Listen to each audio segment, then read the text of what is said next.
Hello everyone, मेरा नाम अभिषेक महित्रे, आप सभी को स्वागत करता हूँ हमारे चैनल पे जिसका नाम है लर्निफाई में। तो आज की इस वीडियो में हम बात करने वाले हैं कॉम्प्लेक्स कंपाउंड्स में जो आपका सीएफटी थ्योरी है और जो वैलेंस बॉन्ड थ्योरी है उसके बेसिस पे किसी भी कॉम्प्लेक्स कंपाउंड का स्ट्रक्चर, उसके मैग्नेटिक प्रॉपर्टीज़ और वो जो कलर प्रॉपर्टीज़ होती हैं वो कैसे डिफाइन करते हैं, और ऑक्टाहेड्रल और जो आपको टेट्राहेड्रल स्ट्रक्चर्स होंगे उसके लिए हम लोग कैसे सीएफटी थ्योरी को अप्लाई करेंगे और कैसे उसका जो डी का जो स्प्लिटिंग हो रही है डी का डी ऑर्बिटल्स की, उसको डिफाइन करेंगे। तो और कुछ इंपॉर्टेंट क्वेश्चंस भी मैं आपको दिखाऊंगा लास्ट में, जो कि आपके आईयूपीएससी सिस्टम में बहुत ज़्यादा इंपॉर्टेंट है।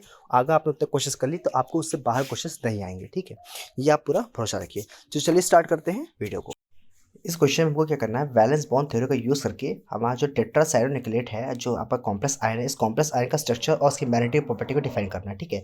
तो उसके लिए क्या करना पड़ेगा, सबसे पहले आपको जो भी आपका सेंट्रल आइटम होता है, जैसे यहाँ पे क्या है निकल है, तो निकल यहाँ पे आपको सेंट्रल आइटम जो है उसका क्या करना है, आपको कॉन्फ़िगरेशन आपको पता होना चाहिए, ठीक है। जितने भी आपको सेंट्रल आइटम्स होते हैं जो भी यूज़ होते हैं कॉम्प्लेक्स कंपाउंड में, उनके सभी का कॉन्फ़िगरेशन आपको पता होना चाहिए, ठीक है। सब डी ऑर्बिटल्स के एलिमेंट्स होते हैं, ठीक है। तो यहाँ पे देखिए क्या हो जाएगा, सपोज यहाँ पे देखिए आपने देखा है कि यहाँ पे जो आपका 3d8 4s2 दिया हुआ है, निकल का स्ट्रक्चर दिया हुआ है, आपको निकल का कॉन्फ़िगरेशन दिया हुआ है, ठीक है। अब क्या करना है आपको, यहाँ पे डी ऑर्बिटल को, एस ऑर्बिटल को और 4p ऑर्बिटल को आपके को ड्रॉ कर लेना है। और उसके बाद क्या करना है, डी में कितने इलेक्ट्रॉन्स है, टोटल 8 इलेक्ट्रॉन्स है।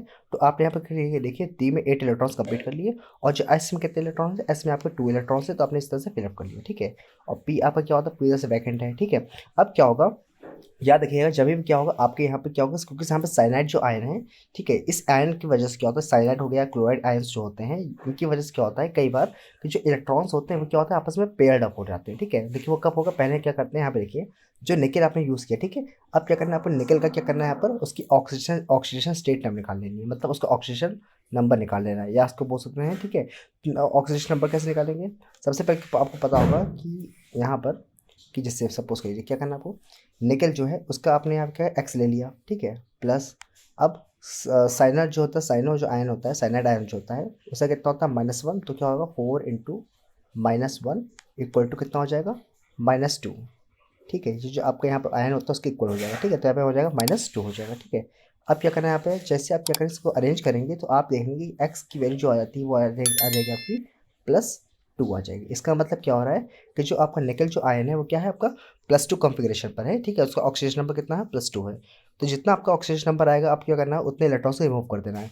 तो जैसे क्या होगा, यहाँ पे एस ऑर्बिटल से वो दोनों इलेक्ट्रॉन रिमूव हो जाएंगे, तो आपका जो एस और पी होंगे दोनों क्या हो जाएंगे, वैकेंट हो जाएंगे, ठीक है। अब due to present of cyanide ion, ठीक है, यहाँ पे क्या होगा कि जो इलेक्ट्रॉन्स जो आपके पहले क्या तो सिंगल इलेक्ट्रॉन्स थे वो क्या होंगे, आपस में पेयर्ड अप हो जाएंगे। तो यहाँ पर आप देख पा रहे हैं कि यहाँ पे जो इलेक्ट्रॉन्स है वो क्या होगा, आपस में पेयर्ड अप हो गए।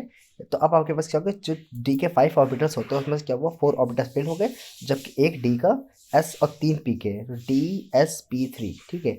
यहाँ सॉरी यहाँ पे क्या हो जाएगा, क्योंकि यहाँ पे कितने टोटल है, 4 साइनाइड आयन को ही करेक्ट करना है, ठीक है। तो DsP2, ठीक है। तो यहाँ पे क्या होंगे, दो आपके पी ऑर्बिटल्स और एक आपका DsP2। तो ये जो आपका पूरा ऑर्बिटल्स, जो 4 ऑर्बिटल्स है, ये क्या होंगे, आपस में हाइब्रिडाइज कर देंगे, हाइब्रिडाइजेशन होगा, जिसकी वजह से क्या होगा, ये आपके क्या होगा 4 डिफरेंट ऑर्बिटल्स फॉर्म होंगे, जहाँ पे क्या होगा जो भी आपका साइनाइड आयन है वो क्या होंगे वहाँ पे सीधे सीधे कंबाइन हो जाएंगे, यानी इलेक्ट्रॉन के डोनेशन से, इलेक्ट्रॉन शेयरिंग से क्या होगा वहाँ पे बॉन्ड फॉर्म कर लेंगे, ठीक है। तो इस तरह से क्या होगा, यहाँ पर आपका कौन सा हाइब्रिडेशन हो जाएगा, DsP2 हाइब्रिडेशन हो जाएगा, जिसकी वजह से जो आपका स्ट्रक्चर होता है वो कैसा होता है, स्क्वायर प्लानर होता है, ठीक है। तो यहाँ पे जो स्ट्रक्चर होगा वो कैसा होगा, स्क्वायर प्लानर होगा। अब यहाँ पे एक चीज़ और है कि जैसे आपको क्या निकालना है, मैग्नेटिक मोमेंट निकालना है, तो मैग्नेटिक मोमेंट डिपेंड करता है आपका अनपेयर्ड इलेक्ट्रॉन्स पे। अब क्योंकि यहाँ पे देख पा रहे हैं कि सारे जो इलेक्ट्रॉन्स है वो क्या है, पेयर्ड अप है, ठीक है। सारे इलेक्ट्रॉन्स कैसे यहाँ पे पेयर्ड अप है, इसका मतलब क्या है कि ये आपका क्या होगा, डायामैग्नेटिक हो गया, कैसा हो गया, डायामैग्नेटिक, ठीक है। तो जब इलेक्ट्रॉन्स क्या होंगे, पूरी तरह से पेयर्ड अप होंगे, मतलब वहाँ पे कोई भी अनपेयर्ड इलेक्ट्रॉन नहीं होगा, तो वो क्या होगा आपका डायमैग्नेटिक हो गया। और अगर कोई भी एटलीस्ट 1 इलेक्ट्रॉन अगर क्या है, 1 इलेक्ट्रॉन जो है वो अनपेयर्ड है, इसका मतलब वो पैरामैग्नेटिक हो जाएगा। तो यहाँ पे क्या होगा, क्योंकि यहाँ पे सारे इलेक्ट्रॉन्स पेयर्ड अप हैं, इसलिए क्या होगा, ये डायमैग्नेटिक हो जाएगा, ठीक है। अब जब डायमैग्नेटिक हो गया तो नंबर ऑफ अनपेयर्ड इलेक्ट्रॉन कितने हो गए, 0। नंबर ऑफ अनपेयर्ड इलेक्ट्रॉन 0 हो गए, इसका मतलब इसका जो मैग्नेटिक मोमेंट होता है वो भी कितना हो जाएगा, 0 हो जाएगा। क्योंकि मैग्नेटिक मोमेंट का फॉर्मूला होता है म्यू इक्वल टू होता है √n × n+2। ये आपका फॉर्मूला होता है किसका, मैग्नेटिक मोमेंट का फॉर्मूला होता है, ठीक है। जहाँ पे n होता है नंबर ऑफ अनपेयर इलेक्ट्रॉन होता है, ठीक है। तो यहाँ पे बिकॉज Na की वैल्यू ही 0 आ रही है, इसका मतलब यहाँ पे म्यू भी कितना हो जाएगा, 0 हो जाएगा। इसलिए जो आपका यहाँ पे जो निकल का साइनाइड आयन जो हो जाएगा, जो कॉम्प्लेक्स आयन जो हो जाएगा, इसका जो आपका मैग्नेटिक मोमेंट है वो 0 हो जाएगा, ठीक है। तो आपको ऐसी चीज़ें प्रूव करने को आती है, तो आपको इस तरह से कर लेना है, ठीक है। अगला एग्जाम्पल देख लेते हैं यहाँ पर। यहाँ पे एक चीज़ याद रखिए, इंपॉर्टेंट पॉइंट, ये क्या लिखा हुआ है, अगर आपका क्या है साइनाइड आयन होगा या NH3 आयन होगा या फिर क्या होगा CO आयन हो गया, तो इनकी वजह से क्या होता है, जो अनपेयर्ड इलेक्ट्रॉन्स होते हैं सेंटर में एटम के, वो क्या होते हैं, पेयर्ड हो जाते हैं, ठीक है। तो इस टाइप में क्या होता है, जैसे अगर आपके ये जो 3 टाइप के आयन्स अगर दिख रहे हैं आपको, तो इनकी वजह से क्या होता है, कई बार जो इलेक्ट्रॉन्स होते हैं वो क्या होता है, आपस में पेयर्ड अप हो जाते हैं, ठीक है। तो ये रीज़न होता है कि वहाँ पे इलेक्ट्रॉन पेयर्ड अप हो गया, ठीक है। अब यहाँ पे नेक्स्ट एग्जाम्पल देख लेते हैं। नेक्स्ट एग्जाम्पल आपको यहाँ पे लिखा हुआ है कि टेट्राक्लोरिडो निकलेट 2 आयन का, ठीक है। तो देखा क्या है आपका टेट्राक्लोरिडो निकलेट 2 आयन जो है, इसके हम लोग स्ट्रक्चर को डिफाइन करते हैं। तो यहाँ भी सेम चीज़ हो जाएगा।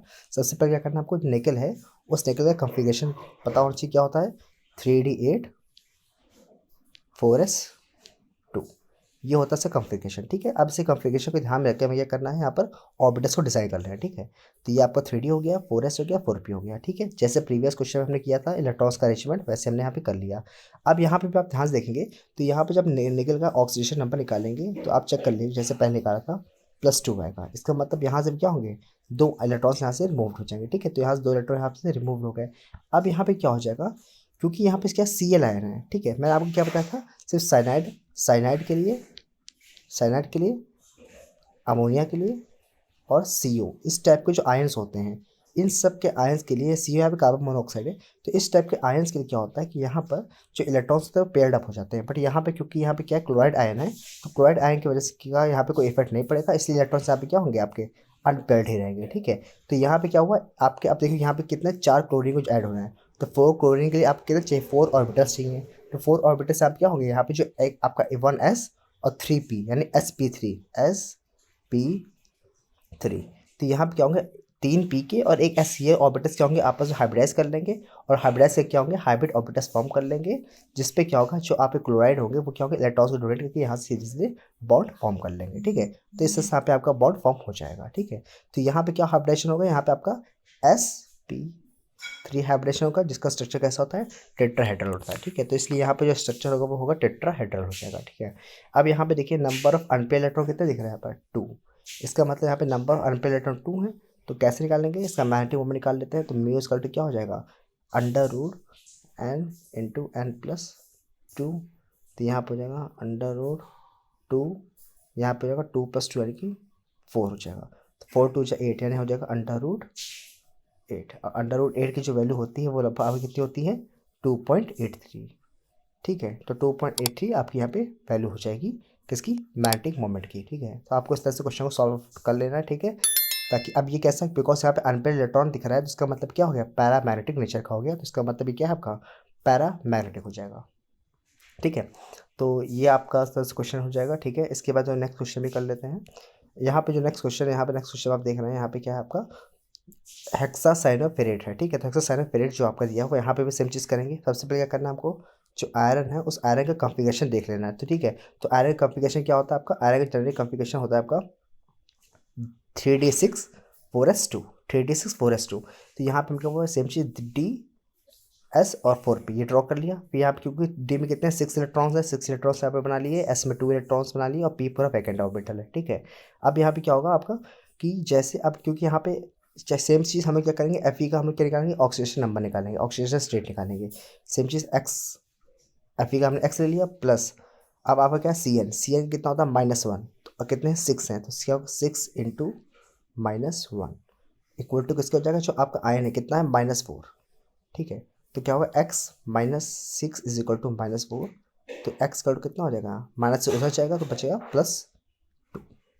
तो यहाँ पे जो x है वो कितना हो जाएगा +2, यानी आपका जो आयरन है उस पर क्या है, चार्ज कितना है, +2 है। तो +2 का मतलब क्या है, 2 इलेक्ट्रॉन्स रिमूव हो जाएंगे, तो ये 2 आपके s के ऑर्बिटल्स के इलेक्ट्रॉन्स थे वो क्या हो गए, रिमूव हो गए, ठीक है।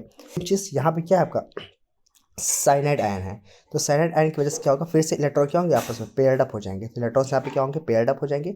ये इलेक्ट्रॉन यहाँ पे चला गया, ये इलेक्ट्रॉन यहाँ पे जंप करके चला गया, तो ये इलेक्ट्रॉन्स पेयर्ड हो गए। इसका मतलब यहाँ पे आपके 2 D के खाली हो गए, एक S का, और यहाँ पे क्या हो गया पी के 3, ठीक है। तो कितना हो गया टोटल 6 है, टोटल 6 हमें चाहिए। तो 6 कैसे हो गया यहाँ पे 2 डी के और ऑर्बिटल्स हो गए, एक एस का हो गया और 3 पी के हो गया, यानी हो गया आपका D2sp3। तो यहाँ पे आपका D2sp3 हैबिटेशन हो जाएगा, ठीक है। और इस तरह से आपका जो इसका स्ट्रक्चर होता है वो कैसा होता है, आपका ऑक्टाहेड्रल स्ट्रक्चर होता है, ठीक है। तो इसका ऑक्टाहेड्रल स्ट्रक्चर हो जाएगा, ठीक है। और यहाँ पे देखिए क्लियर दिख रहा है कि यहाँ पे कोई भी अनपेयर इलेक्ट्रॉन नहीं है, मतलब नंबर ऑफ अनपेयर इलेक्ट्रॉन कितने हो गए यहाँ पर 0 हो गए। तो नंबर ऑफ अनपेयर इलेक्ट्रॉन 0 होने की वजह से इसका मैग्नेटिक मोमेंट भी 0 हो गया, और ये कैसा हो जाएगा, डायामैग्नेटिक नेचर का हो जाएगा, ठीक है। तो इसका नेचर भी कैसा होगा, डायामैग्नेटिक हो जाएगा, ठीक है। तो ये सब चीज़ जैसे पहले करें तो वैसे क्वेश्चन आप करते रहना है, कोई इसमें खास डिफरेंस नहीं है। अब कुछ एग्जांपल्स की प्रैक्टिस कर लेंगे तो आपको क्वेश्चन आ जाएगा। अब यहाँ पे देखते हैं नेक्स्ट क्वेश्चन। अब यहाँ पे देख रहे हैं हम लोग नेक्स्ट क्वेश्चन। यहाँ पे देखिए, यहाँ भी सबका सेम क्वेश्चन है। यहाँ पे हमें क्या किया, देखिए सबसे पहले इसकी ऑक्सीडेशन स्टेट निकाली। ऑक्सीडेशन कितनी है इसकी, +3 आ रही है। अगर आप इसे ऑक्सीडेशन स्टेट देखेंगे कितनी आ गई, +3 हो जाएगी, ठीक है। तो +3 आने पे आपने क्या किया, यहाँ पे 2 इलेक्ट्रॉन आपने एस से निकाले और 1 इलेक्ट्रॉन यहाँ से निकाल लिया, ठीक है। जो आपने 1 इलेक्ट्रॉन रिमूव कर लिया, ठीक है। जो आपका क्या था, लास्ट इलेक्ट्रॉन कौन सा आपने पेड किया, ये इलेक्ट्रॉन पेड किया था ना आपने, तो लास्ट इलेक्ट्रॉन यहाँ से रिमूव हो गया, ठीक है। अब जैसे आपने इलेक्ट्रॉन रिमूव किया उसके बाद देख रहे हैं, अब यहाँ पे जो इलेक्ट्रॉन हो गया, क्योंकि because of cyanide ion, cyanide ion क्या होगा, इलेक्ट्रॉन रीअरेंज होंगे। तो क्या हो, सपोज कि आप क्या होगा, ये इलेक्ट्रॉन आपके यहाँ पेड हो गया, ये इलेक्ट्रॉन आपका यहाँ पेड हो गया, तो आपका ये इलेक्ट्रॉन क्या होगा, सिंगल हो जाएगा, बाकी दोनों इलेक्ट्रॉन्स क्या होंगे, पेयर्ड हो जाएंगे, ठीक है, बिकॉज ऑफ साइनाइड आयन। तो इसकी वजह से क्या होगा, आपका देख पा रहे हैं। अब यहाँ पे कितने आपके टोटल आपके 6 साइनाइड आयन को ऐड होना है, ठीक, कितने 6 को। तो यहाँ पे क्या होंगे, 2 आपके डी हो गए एस और P3। फिर से यहाँ पे क्या होगा, D2sp3 हाइब्रिडेशन हो गया। बट यहाँ पे आपको एक अनपेयर इलेक्ट्रॉन दिख रहा है, तो एक अनपेयर इलेक्ट्रॉन का मतलब क्या हो गया, कि इसका मतलब क्या हो गया, ये आपका पैरामैग्नेटिक नेचर का हो गया। और यहाँ पे फॉर्मूला हम लोग जगाएंगे, म्यू इक्वल टू क्या होता है, √n × n+2। इस फॉर्मूला का यूज़ करेंगे। जब n की वैल्यू यहाँ पे 1 पुट करेंगे तो आपका आएगा √3, और √3 की वैल्यू क्या होती है, 1.73। तो इस तरह से इसका मैग्नेटिक मोमेंट 1.73 फाइंड हो जाएगा, ठीक है।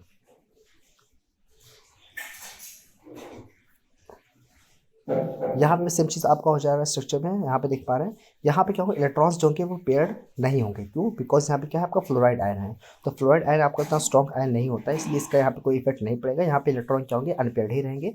देख पा रहे हैं यहाँ पे पहले हमने क्या किया, आयरन का हमने यहाँ पे सीधे जो उसका अरेंजमेंट है वो ड्रॉ कर लिया, ठीक है। इसको ऑर्बिटल अरेंजमेंट ड्रॉ कर लिया। जैसे ऑर्बिटल अरेंजमेंट ड्रॉ करेंगे उसके बाद क्या करेंगे यहाँ पर, अब यहाँ पे क्योंकि एफ यहाँ पे कितनी +3 स्टेट में है, +3 स्टेट का मतलब यहाँ पे 2 इलेक्ट्रॉन यहाँ से रिमूव हो गए और एक आपका जो अनपेयर इलेक्ट्रॉन है ये रिमूव हो गया। तो आपका ये डी ऑर्बिटल्स बचे, एस बचा और पी, ठीक है। अब यहाँ पे आपको 6 आयंस को ऐड होना है, ठीक है, 6 आयंस को ऐड होना है, ठीक है। तो यहाँ पे क्या होगा, आयंस जो होंगे ये जो आपके ऑर्बिटल्स है वो आपके क्या होंगे, पेयर्ड नहीं होंगे। क्योंकि ये कब होते हैं, जब आपका साइनाइड आयन हो, अमीन हो, या फिर आपका क्या हो, CO आयन हो, ठीक है, उसकी वजह से होता है। तो यहाँ पे देख पा रहे हैं आपको क्या क्या हो जाएगा यहाँ पे, अब आपके यहाँ पे ये एक S यूज़ हो जाएगा, 3 P यूज़ हो जाएंगे और 2 आपके D यूज़ हो जाएंगे। तो यहाँ पे आपका sp3d2 हो जाएगा, क्या हो जाएगा, sp3d2 हाइड्रोजन हो जाएगा, ठीक है। और नंबर ऑफ अनपेयर इलेक्ट्रॉन कितने हो गए यहाँ पे 5। तो इस तरह से इसका मैग्नेटिक मोमेंट क्या हो जाएगा, आपने सॉल्व कर लेंगे तो आपका मैग्नेटिक मोमेंट ये आपका आ जाएगा bye using the formula √n × n+2। इस फॉर्मूला का यूज़ करके, ठीक है। तो इस तरह से आप इस क्वेश्चन को सॉल्व कर लेंगे। ये सब जितने भी आयंस हैं, जितने कॉम्प्लेक्स आयंस दिख रहे हैं, ये सारे इंपॉर्टेंट, तो आप इसकी प्रैक्टिस जरूर कर लीजिएगा, ठीक है। यहाँ पे एक और इम्पॉर्टेंट आयन आ गया आपका, ठीक है, हेक्सा अमीन कोबाल्ट, ठीक है। तो हेक्सा अमीन कोबाल्ट जो है, इसमें देखिए पहले क्या करेंगे, जो कोबाल्ट है, कोबाल्ट आपका क्या है, यहाँ पे सेंट्रल एटम है, ठीक है। तो कोबाल्ट जब आपका सेंट्रल एटम है तो क्या करेंगे, सबसे पहले उसका हम लोग क्या करेंगे, कॉन्फ़िगरेशन देख लेंगे। जो आपका कोबाल्ट है उसका कॉन्फ़िगरेशन क्या होता है। तो कोबाल्ट का जो कॉन्फ़िगरेशन होता है वो क्या होता है, आपका सीधे सीधे होता है यहाँ पे 3d7 4s2, क्या हो जाएगा 3d7 4s2। तो यहाँ पे क्या करेंगे, उसके according configuration according 3d7 4s2 हमने ड्रॉ कर लिया। उसके बाद 4p आपका वैकेंट रहेगा, ठीक है। अब यहाँ पे क्या होगा, जैसे आप यहाँ पे हो गया, अब उसके बाद देखेंगे कोबाल्ट पे आयन का चार्ज कितना है। तो कोबाल्ट पे हमने चार्ज को फाइंड किया, जैसे मैंने आपको पहले बताए थे वैसे आपने क्या किया, इस पर चार्ज को फाइंड कर लिया। कितना चार्ज यहाँ पे +3 है, इसका मतलब 2 इलेक्ट्रॉन यहाँ से रिमूव हो गए और एक इलेक्ट्रॉन जो पेयर्ड होता है वहाँ से रिमूव हो गया। तो ये इलेक्ट्रॉन यहाँ से चला गया, ठीक है। अब यहाँ पे क्या हुआ, आपके 4 अनपेयर्ड इलेक्ट्रॉन हो गए, कितने हो गए, 4 अनपेयर्ड इलेक्ट्रॉन हो गए, ठीक है। अब यहाँ पे क्योंकि आपका देखिए यहाँ पे प्रेजेंट क्या है, आपका यहाँ पे प्रेजेंट है आपका NH3 अमीन ग्रुप है। और अमीन ग्रुप क्या होता है, स्ट्रॉन्ग आयन होता है। तो इस स्ट्रॉन्ग मतलब आपका न्यूट्रल मॉलिक्यूल होता है। तो स्ट्रॉन्ग न्यूट्रल मॉलिक्यूल या स्ट्रॉन्ग लिगेंड की वजह से क्या होगा, इलेक्ट्रॉन्स यहाँ पे पेयर्ड अप हो जाएंगे। तो यहाँ पे जो इलेक्ट्रॉन्स है क्या होंगे, आपस में पेयर्ड अप हो गए, मतलब ये इलेक्ट्रॉन आपको यहाँ हो गए, ये हो जाएगा। तो उस केस में क्या हो जाएगा, तो ये इलेक्ट्रॉन आपको यहाँ हो जाएगा, ये इलेक्ट्रॉन यहाँ पर हो जाएगा। तो आपके 3 इलेक्ट्रॉन क्या हो गए, पेयर्ड हो गए। और फिर आपको यहाँ पे 2 डी खाली हो गए। अब कितने को जोड़ना है, यहाँ पे आपको 6 को जोड़ना है। तो 2 आपके इधर हो गए, एक एस का हो गया, 3 पी के हो गए, यानी आपके यहाँ पे 6 लिगेंड्स अटैच हो जाएंगे। तो यहाँ पे क्या हो जाएगा, आपका T2sp3 हाइब्रिडेशन हो जाएगा। और यहाँ पे आपका नंबर ऑफ इलेक्ट्रॉन 0 हो जाएंगे, पे इलेक्ट्रॉन, और मैग्नेटिक मोमेंट भी 0 हो जाएगा। ठीक है, यहाँ पे सेम इस तरह से टेट्रा ऑक्सोमैग्नेटेट जो आपका है, इसको भी हम लोग देख लेते हैं। यहाँ पे क्या हो रहा है, यहाँ पे आपको उसी टाइप का स्ट्रक्चर हो रहा है। सबसे पहले क्या करेंगे, मैग्नीज जो है, उस मैग्नीज का हमने क्या किया, यहाँ पे सीधे उसका जो भी कॉन्फ़िगरेशन था उस कॉन्फ़िगरेशन अकॉर्डिंग ऑर्बिटर को ड्रॉ कर लिया। ठीक है, तो यहाँ पे देखिए, यहाँ पे हमने क्या किया, डी ऑर्बिटर ड्रॉ किया, एस और 3p को ड्रॉ कर लिया। ठीक है, अब यहाँ पे क्या होगा, एम जो यहाँ पे हम उससे ऑक्सीडेशन नंबर निकालेंगे। तो एम का ऑक्सीजन नंबर कितना आ रहा है, +7 आ रहा है। आप सब को देखेंगे तो उसका कितना आएगा, +7। +7 का मतलब यहाँ से 2 इलेक्ट्रॉन यहाँ चले गए, बाकी सारे इलेक्ट्रॉन यहाँ चले गए, मतलब पूरे इलेक्ट्रॉन क्या होगा, वैकेंट हो जाएंगे। ठीक है, अब यहाँ पे आपको पता है कि हाइब्रिडेशन की जो पॉसिबिलिटीज़ होती है वो होती है, यदि आप या तो आपका sp3d2 होगा, या तो d2sp3 होगा। ठीक है, या फिर आपका क्या होगा, sp3 हो जाएगा। ठीक है, तो इस तरह की कंडीशन देख पाएंगे। तो यहाँ पे देख पा रहे हैं, यहाँ पे एक स्पेशल टाइप का हाइब्रिडेशन होता है, क्या, यहाँ पे 4 ऑक्सीजन को ऐड होना है। तो यहाँ पे आपके 3 आपके डी के यूज़ होंगे और एक आपका एस का यूज़ होता है। ये बहुत ही इंपॉर्टेंट क्वेश्चन है, आप इसको ज़रूर देख लीजिएगा। इसमें क्या होगा, आपके 3 आपके डी के यूज़ होगा, एक आपका एस, यानी हो गया D3s टाइप का हाइब्रिडेशन होगा। ठीक है, तो ये आपका बहुत एक्सेप्शन है, तो आप इसको ज़रूर देख लीजिएगा। ठीक है, अब यहाँ पे हम लोग बात करने वाले हैं क्रिस्टल फील्ड थ्योरी की। देखिए, क्रिस्टल फील्ड थ्योरी एक्चुअली ये बताता है कि यहाँ पे बताया जाता है कि जो आपका सेंट्रल मैटर एटम होता है और जो लिगेंड्स होते हैं उनके बीच में आपका आयनिक बॉन्ड होता है। ठीक है, यहाँ पे क्या करता है, आयनिक बॉन्ड के लोग फेवर में रहते हैं। ठीक है, तो इस थ्योरी में ये बताया गया कि क्या होता है कि जब जो आपका नेगेटिवली चार्ज आयन होता है या फिर जो भी आपका न्यूट्रल मॉलिक्यूल्स होता है, ठीक है, कौन सा, पोलर न्यूट्रल मॉलिक्यूल्स जो होते हैं, जैसे आपका क्या होता है, अमीन होता है, वाटर होता है। ठीक है, ये पोलर आपके मॉलिक्यूल्स होते हैं।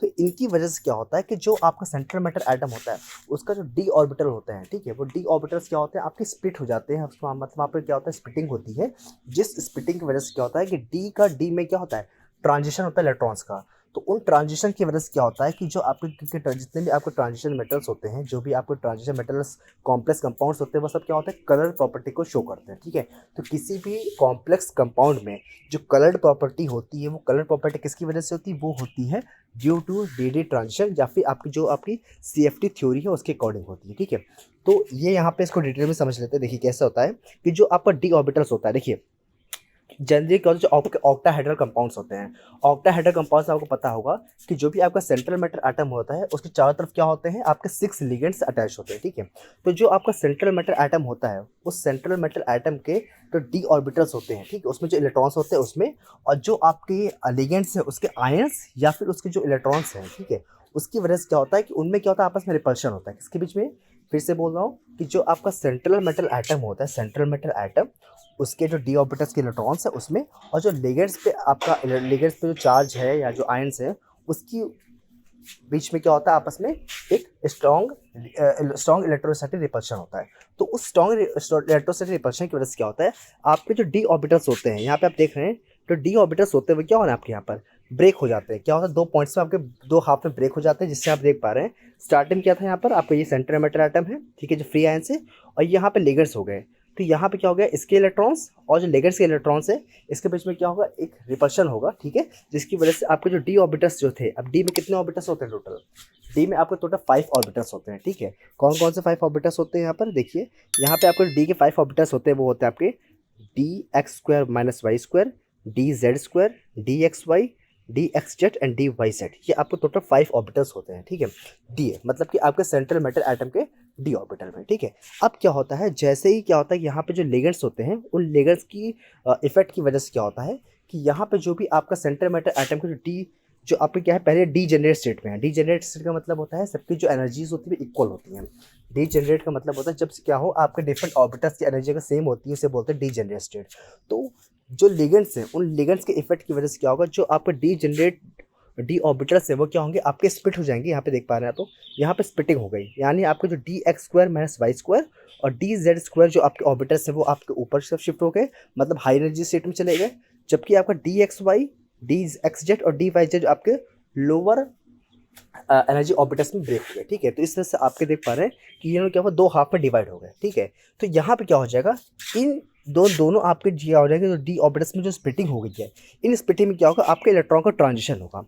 अब ये इलेक्ट्रॉन का ट्रांजिशन के आपको पता है कि अकॉर्डिंग टू बोहर्स मॉडल, कि जब कोई भी इलेक्ट्रॉन लोअर एनर्जी स्टेट से हाई एनर्जी स्टेट में जंप करना चाहेगा, तो उसके लिए उसको क्या चाहिए होता है, कुछ अमाउंट में एनर्जी चाहिए होती है। तो वो जो एनर्जी होती है वो कहाँ से यूज़ करता है, यहाँ पे जो आपके ट्रांजिशन कंपाउंड्स हो जाएंगे या फिर जो कॉम्प्लेक्स कंपाउंड होते हैं, उसमें क्या होता है कि जो भी आपका मेटल होता है वो क्या होता है, वाइट जो आपकी लाइट होती है उस वाइट लाइट को अब्जॉर्ब करता है। वाइट लाइट को अब्जॉर्ब करने के बाद क्या होगा, जिसमें अब उसने जो भी आपका सेंट्रल मैटर एटम उसने जितनी रेंज की वेवलेंथ को अब्जॉर्ब किया है, उसी के ऊपर डिपेंड करेगा कि उस कॉम्प्लेक्स कंपाउंड का कलर किस तरह का होगा, ठीक है। तो याद रखिएगा, क्यों, बिकॉज यहाँ पे क्या होता है, डी ऐसे बोलते हैं हम लोग, डी ट्रांजिशन। तो डी ट्रांजिशन जो होता है, यानी कि डी का डी में ट्रांजिशन हो रहा है इलेक्ट्रॉन्स का, क्यों, due to absorption of white light. तो यहाँ पे वाइट लाइट के अब्जॉर्प्शन से क्या होगा, डी का डी में इलेक्ट्रॉन का ट्रांजिशन होगा, जिसकी वजह से क्या होगा कि जिस भी रेंज की वेवलेंथ को अब्जॉर्ब करेगा वाइट लाइट में, उस कलर का स्पेक्ट्रम, आप उस कलर का जो आपका कंपाउंड है वो आपको दिखाई देगा, ठीक है। ये आपकी जो प्रॉपर्टीज होती है, कलर प्रॉपर्टीज होती है, जनरली इसको हम लोग CFT थ्योरी के बेसिस पे ही एक्सप्लेन कर सकते हैं, ठीक है। तो यहाँ पे आप क्लियरली देख पा रहे हैं, ये आपका ऑक्टाहेड्रल का स्ट्रक्चर दिया हुआ है। तो आप आप लोग का जो स्ट्रक्चर है, डायग्राम जो है उसको जरूर ड्रॉ कर लीजिएगा, उसको बना लीजिएगा, समझ लीजिएगा, ठीक है। ये जो आपका डायग्राम है बहुत ही ज़्यादा इंपॉर्टेंट है, और इसकी थ्योरी में आपको जनरली जितना मैंने बताया है उतना ही आपको लिखना होता है। तो आपको जनरली अगर कम भी लिखना है, बट अगर आपने उसका डायग्राम प्रॉपर्ली ड्रॉ किया तो आपको फुल मार्क्स मिल जाते हैं, ठीक है। सो यहाँ पे जो आप क्या देख रहे हैं कि यहाँ पे जो डी ऑप्टिक स्प्लिटिंग हो रही है, स्प्लिटिंग में आप देख पा रहे हैं, इसे हम लोग क्या बोलते हैं, इसे बोलते हैं क्रिस्टल फील्ड स्प्लिटिंग बोलते हैं, ठीक है। अब इस क्रिस्टल फील्ड स्प्लिटिंग में ध्यान रखिएगा कि ये जो आपका क्या होता है सेंटर होता है, उस सेंटर से जो आपका क्या होते हैं, आपका जो ऑर्बिटल्स जो शिफ्ट हुए हैं उनका डिफरेंस कितना होता है, 3/5 का डिफरेंस होता है। मतलब क्या, देखिए टोटल जो डिफरेंस है आपका किसका, जो आपका क्या हो रहा है, जो आपका लोअर ऑर्बिटल्स का जो स्प्लिटिंग हुई है और जो आपके अपर ऑर्बिटल्स जो हैं, ठीक है, डी ऑर्बिटल्स में, इनके जो डिफरेंस जो होता है उसे हम लोग बोलते हैं डेल्टा नॉट बोलते हैं, ठीक है। ये यहाँ पे क्या होता है, डिफरेंस होता है, ठीक है। इसको हम क्या बोलते हैं, देखिए यहाँ पे जो आपका लोअर एनर्जी स्टेट होती है बोलते हैं T2G बोलते हैं, T2G। इसे वही आपका लोअर एनर्जी स्टेट होती है, जबकि जो Eg है वो क्या आपकी हाई एनर्जी स्टेट होगी, ठीक है। तो यहाँ पे क्या हो रहा है, जो लोअर एनर्जी स्टेट और हाई एनर्जी स्टेट का जो डिफरेंस है, एनर्जी का डिफरेंस जो है, उसे हम क्या बोलते हैं, डेल्टा नॉट बोलते हैं, ठीक है। तो अगर हम सेंटर्स बात करें, अगर बायो सेंटर्स बात करें तो बायो सेंटर से यहाँ पे क्या हो, बायो सेंटर से जो आपका हाई एनर्जी स्टेट हो गया उसका डिफरेंस कितना होता है, 3/5 डेल्टा नॉट होता है। जबकि उस बायो सेंटर से अगर हम लोग क्या करें, लोअर एनर्जी स्टेट का डिफरेंस देखें तो वो डिफरेंस कितना होता है आपका, 2/5 डेल्टा नॉट होता है, ठीक है। तो ये डिफरेंस होता है, इसको आपको याद रखना है, ठीक है। यहाँ पर अब क्या बात करते हैं, अगर बात करें यहाँ पर टेट्राहेड्रल की। टेट्राहेड्रल में क्या होता है, टेट्राहेड्रल में आपका जस्ट उसका रेसिप्रोकल हो जाता है। मतलब यहाँ पे क्या होगा, यहाँ भी आपके डी ऑर्बिटल्स जो होते हैं, 5 जो आपके डी ऑर्बिटल्स होते हैं उनकी स्प्लिटिंग होगी 2 पार्ट में। लेकिन यहाँ पे क्या होगा, आपके जो DXZ और DYZ है, ये आपके हाई एनर्जी स्टेट में जंप करेंगे। वहाँ पे क्या था, DX² - Y², और जो आपके अदर ऑर्बिटल्स थे वो आपके हाई में जंप कर रहे थे। जबकि यहाँ पे क्या होगा, DXY, DXZ और DYZ आपके अपर में शिफ्ट होंगे, जबकि DX² - Y² और DZ² ये जो ऑर्बिटल्स है ये क्या होंगे, आपके लो एनर्जी स्टेट में शिफ्ट हो जाएंगे, ठीक है। मतलब इनमें क्या होगा, जो स्प्लिटिंग होगी वो आपके ऑक्टाहेड्रल से जस्ट अपोजिट होगी, ठीक है। जिसकी वजह से क्या होगा, आपको यहाँ पे देखिए, इनका डिफरेंस को हम लोग यहाँ पे क्या ले रहे हैं, इनका डिफरेंस सेम चीज़ हम यहाँ पे डेल्टा T यूज़ कर रहे हैं, ठीक है।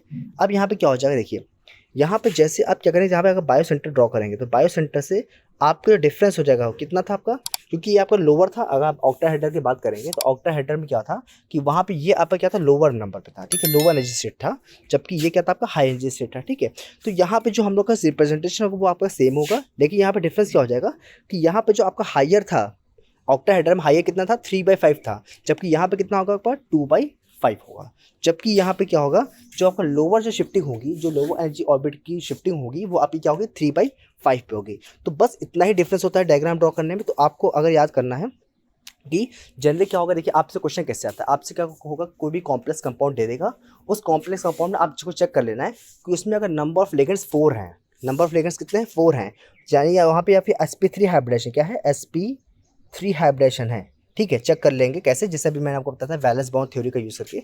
अगर आप उसमें हाइब्रिडेशन चेक कर लेंगे, चेक करने के बाद आपको क्या करना है, उसका स्ट्रक्चर ड्रॉ करना है सीएफटी के अकॉर्डिंग, उसकी स्प्लिटिंग को ड्रॉ करना है। तो अगर वो टेट्राहेड्रल होगा तो आपको ये डायग्राम ड्रॉ कर देना है। अगर आपको ऑक्टाहेड्रल होगा मतलब वहाँ पे 6 लिगेंड्स होंगे, तो आपको जो प्रीवियस मैंने डायग्राम बताया था आपको उसको ड्रॉ करना है। ठीक है, तो ये डायग्राम ड्रॉ करने को आता है आपको, कोई भी कॉम्प्लेक्स कंपाउंड दे देगा, बट आपको बस ध्यान रखना है कि उसमें आपके sp3 यानी कि आपका टेट्राहेड्रल स्ट्रक्चर है या फिर आपका ऑक्टाहेड्रल है। अगर टेट्राहेड्रल होगा तो थोड़ा डिफरेंस हो जाएगा, ऑक्टाहेड्रल तो उसका अलग हो जाएगा। ठीक है, तो ये आपको यहाँ पे कर लेना है। ठीक है, तो फिलहाल ये आपके जो कंपाउंड्स हो गए ये आपका हो गया। अब जैसे कि मैंने बताया था कि जो आपकी थ्योरी होती है, ठीक है, जो आपको यहाँ पर जो सीएफटी थ्योरी है उसका जो मेन पर्पस है, उसका मेन पर्पस है कि जो भी आपको ट्रांजिशन कंपाउंड्स या कॉम्प्लेक्स कंपाउंड्स होते हैं वो उनका जो कलर्ड नेचर है, उस कलर्ड नेचर को हम लोग एक्सप्लेन करते हैं on the basis of CFT. ठीक है, तो यहाँ पे क्या होता है, मैंने आपको बताया था कि जो वाइट लाइट जो एब्जॉर्ब होती है, ठीक है, जो आपके कोऑर्डिनेशन कंपाउंड्स होते हैं उसमें जो मेटल आइटम जो होगा वो जो वाइट लाइट एब्जॉर्ब करेगा, उस वाइट लाइट में कौन से रीजन को या कौन से वेवलेंथ के रीजन को उसने एब्जॉर्ब किया है उसके ऊपर डिपेंड करेगा कि उसका जो कलर होगा वो किस तरह का होगा। जैसे यहाँ पे कुछ एग्जांपल्स दिए हुए हैं। ठीक है, यहाँ पे कुछ एग्जांपल देख रहे हैं, यहाँ पे देख पा रहे हैं यहाँ पे कुछ कोऑर्डिनेशन कंपाउंड्स दिए हुए हैं। ठीक है, इनके जो अब्जॉर्ब लाइट है वेवलेंथ की वो आपकी इस ऑर्डर की है। ठीक है, तो ये जो ऑर्डर है इसलिए क्या हो गया आपका, अब यहाँ पे अब्जॉर्ब कलर ऑफ लाइट क्या हो जाएगा, आपको येलो हो जाएगा, तो उसके अकॉर्डिंग यहाँ पे क्या हो जाएगा, जो आपका कोऑर्डिनेशन कंपाउंड है उसका जो कलर होगा वो भी क्या होगा, उसके अकॉर्डिंग डिफरेंस हो जाएगा। ठीक है, तो बस आपको यहाँ पे ये याद रखना है कि जो भी आपका कॉम्प्लेक्स कंपाउंड होता है उसकी जो कलर प्रॉपर्टीज़ होती हैं वो होती है due to d d transitions, यानी कि डी का डी में ट्रांजिशन होता है। और उसका वो क्यों होता है, बिकॉज आपकी जो डी ऑर्बिटल्स होता है उसकी स्प्लिटिंग होती है due to presence of ligands. ठीक है, लिगेंड्स के प्रेजेंस में ही डी ऑर्बिटल्स की स्प्लिटिंग होती है, जिसकी वजह से डी और का डी में ट्रांजिशन होता है। कब, जब कोई भी कंपाउंड वाइट लाइट को ऑब्जॉर्व करता है तो वो एक स्पेसिफिक रीजन की वेवलेंथ को ऑब्जॉर्व करता है, उसी के ऊपर डिपेंड करता है कि उसका जो कलर होगा वो किस तरह से होगा। ठीक है, तो जब आपसे क्वेश्चन पूछा जाता है, ऐसे क्वेश्चन आते हैं कि आपसे बोल देगा कि ये कॉम्प्लेक्स कंपाउंड जो है वो कलरलेस है, जबकि एक कॉम्प्लेक्स कंपाउंड क्या है आपका ब्लू कलर शो कर रहा है या वायलेट कलर शो कर रहा है। ठीक है, ऐसे कुछ एग्जांपल दे देगा। तो आपका देखना है कि जहाँ पे वो कलरलेस है इसका मतलब वहाँ पे क्या है, वहाँ पे डी डी ट्रांजिशन नहीं हो रहा है, वहाँ पे डी ऑर्बिटल्स की स्प्लिटिंग नहीं हो रही है, तो वहाँ पे डी डी ट्रांजिशन नहीं हो रहा है। जबकि या ये वहाँ या फिर वहाँ पे जो लिगेंड्स है वो लिगेंड्स आपके अटैच नहीं है। जबकि आपका जो सेकंड जो कंपाउंड होगा जहाँ पे कलर शो हो रही, कलर प्रॉपर्टी शो हो रही है, इसका मतलब याद रखिएगा वहाँ पे डी डी ट्रांजिशन ज़रूर होगा। ठीक है, ये आपका एक प्रॉपर डिफरेंस हो जाएगा, तो आपको ये डिफरेंस जरूर यहाँ पे याद रखना है। ठीक है,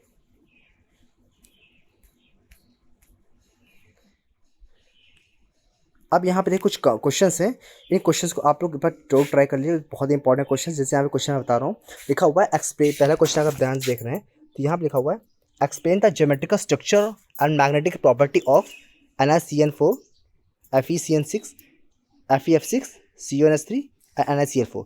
इनका स्ट्रक्चर भी मैंने एग्जांपल देखा था, तो आपको क्या करना है, इनका हाइब्रिडेशन स्ट्रक्चर ड्रॉ करना है और फिर इनकी मैग्नेटिक प्रॉपर्टी बतानी है कि पैरामैग्नेटिक है या डायमैग्नेटिक है। अगर पैरामैग्नेटिक है तो इसका जो मैग्नेटिक मोमेंट है वो भी आपको निकाल कर दिखाना होगा by using the formula mu equal to n into n+2 under root के अंदर। ठीक है, नेक्स्ट जो क्वेश्चन है वो क्या, देखिए यहाँ पे आपको क्रिस्टल फील्ड थ्योरी जो है उसकी एक ऑक्टाहेड्रल कॉम्प्लेक्स में स्प्लिटिंग बतानी है। तो आपको जो डायग्राम ड्रॉ है, डायग्राम को ड्रॉ करके आपको उसको वैसे ही एक्सप्लेन करना है जैसे मैंने अभी आपको बताया था। ये इंपॉर्टेंट क्वेश्चन है तो आपको उसको जरूर देख लीजिएगा। ठीक है, या फिर कलर एंड कोऑर्डिनेशन कंपाउंड क्यों होता है, तो आपको जब मैं अभी दिखाया था थोड़ी देर पहले, जो प्रीवियस स्लाइड दिखाई थी, उस प्रीवियस स्लाइड में जैसे मैं आपको बताया था आपको एज इट इज़ वैसे लिख देंगे तो आपको वहाँ पे नंबर मिल जाएंगे। ठीक है, ये कुछ आपको मैंने एग्जांपल्स दिए हुए देखे, आपको मैंने से पहले वीडियो में आपको मैं बताया है कि IUPAC नेम कैसे करते हैं किसी भी कॉम्प्लेक्स कंपाउंड को। तो आप जितने भी एग्जांपल्स मैंने आपको दिए हुए हैं स्क्रीन पर आपको दिख रहे हैं, इन सारे ही एग्जांपल्स को आप लोग सारे ही एग्जांपल्स को एक बार ज़रूर प्रैक्टिस कर लीजिएगा, इसी से क्वेश्चन आपके आएंगे। तो आप जितने भी कंपाउंड हैं, जितने भी चीज़ें हैं, आप सबका जो नॉमेनक्लेचर है वो ज़रूर कर लीजिएगा। अगर कोई डाउट होता है तो आप डाउट को कमेंट सेक्शन में बोल सकते हैं। इसके बाद अगर कोई भी चीज़ आपको नई छोटे के चैप्टर सेलेक्ट आप इतना कर लेते हैं तो आपको अच्छे डिसीजन मार्क्स यहाँ पे मिल जाएंगे। ठीक है, तो मिलते हैं हम लोग नेक्स्ट वीडियो में जहाँ पे हम लोग कुछ अदर चैप्टर्स के बारे में बात करेंगे। तब तक के लिए धन्यवाद।